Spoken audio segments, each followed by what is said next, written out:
Bonjour, je suis Monsieur Baudin, le professeur de sciences physiques de votre enfant cette année. Alors j'enseigne les sciences physiques en me basant sur différentes valeurs. La première, c'est le respect du travail de chacun, le respect des élèves et des adultes, aussi bien les professeurs que les agents, le respect du matériel et des locaux. Une autre valeur qui est importante pour moi, c'est l'autonomie dans le travail. J'essaie de proposer des activités qui poussent l'élève, poussent le jeune à être le plus autonome possible dans son travail. Une troisième valeur importante pour moi, c'est le bien-être. Il est important que les élèves viennent rassurés en classe et qu'ils sachent qu'on est là pour travailler dans une ambiance si possible détendue, en tout cas au moins qui permette de réfléchir et d'avancer. Pour ça, bien sûr, évidemment, quelquefois, il faut hausser le ton, il faut rappeler la règle, mais j'essaye de préciser les choses clairement et de voir l'élève à la fin quand il y a un problème, à la fin du cours pour le résoudre.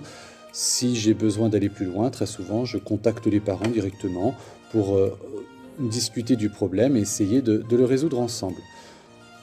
J'enseigne donc les sciences physiques, c'est pour moi une matière qui permet de découvrir tout ce qui nous entoure. Pour le faire, évidemment, j'essaie de partir de choses qui sont accessibles par les élèves, qu'ils connaissent, qui leur parlent, hein, et avec des manipulations dès que cela s'avère possible. Régulièrement, je proposerai des évaluations aux élèves. Alors ces évaluations seront préparées grâce à des fiches de révision, telles que je peux présenter celle-ci dans un niveau, hein, ça ne concerne pas forcément votre enfant.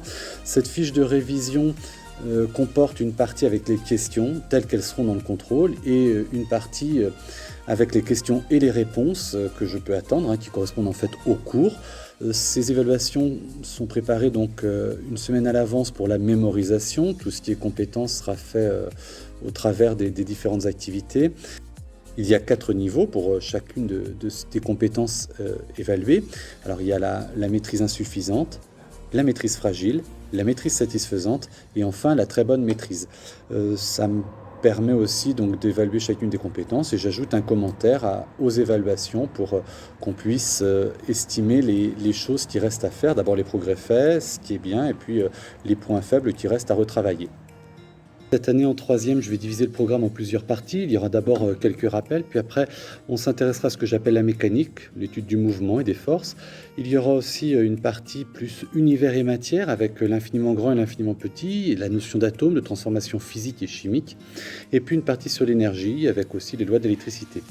Ils seront poussés à travailler en autonomie en troisième puisque je leur propose un plan de travail. C'est eux qui avancent à leur rythme, qui font un peu ce qu'ils souhaitent en essayant d'aller le plus loin possible bien sûr par rapport à chacun. Ils ont vraiment de l'autonomie dans leur prise de décision de travail. C'est comme ça que j'ai décidé de travailler. Ils auront comme travail personnel de regarder quelques vidéos parfois pour présenter les activités et puis 2 questions sous forme de QCM sur laquelle ils devront répondre chez eux sur Pronote. Ces 2 questions seront reposées en classe.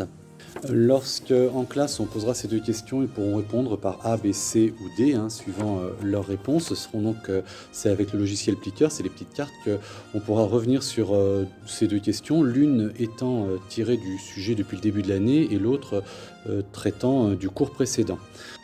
Alors les élèves auront cours dans cette salle 4. Cette salle 4 est une salle assez classique de sciences avec des éviers, des prises électriques. Vous voyez qu'il y a du travail par îlot possible, hein. Les élèves vont être mis par 2, 3 ou 4. Dès qu'il y a des manipulations, des expériences, ils peuvent être amenés donc à manipuler ensemble. J'ai aussi plusieurs tableaux, ce qui me permet en fait de leur proposer parfois, lors de certaines activités, de mutualiser, de voir ensemble comment on peut répondre à telle ou telle question. Hormis les tableaux muraux, cette salle dispose aussi d'un grand tableau sur lequel les élèves peuvent aussi venir travailler. L'ordinateur est vraiment dans un coin puisque la place importante est celle des élèves et non celle du professeur. Enfin, si vous souhaitez me contacter, me laisser des messages ou poser des questions, n'hésitez pas. Je vous laisse donc, avec le message Pronote, je vous laisse mon adresse mail. Vous pouvez me joindre par mail ou sur Pronote avec les papillons de messages de communication. J'y réponds assez rapidement. Au revoir.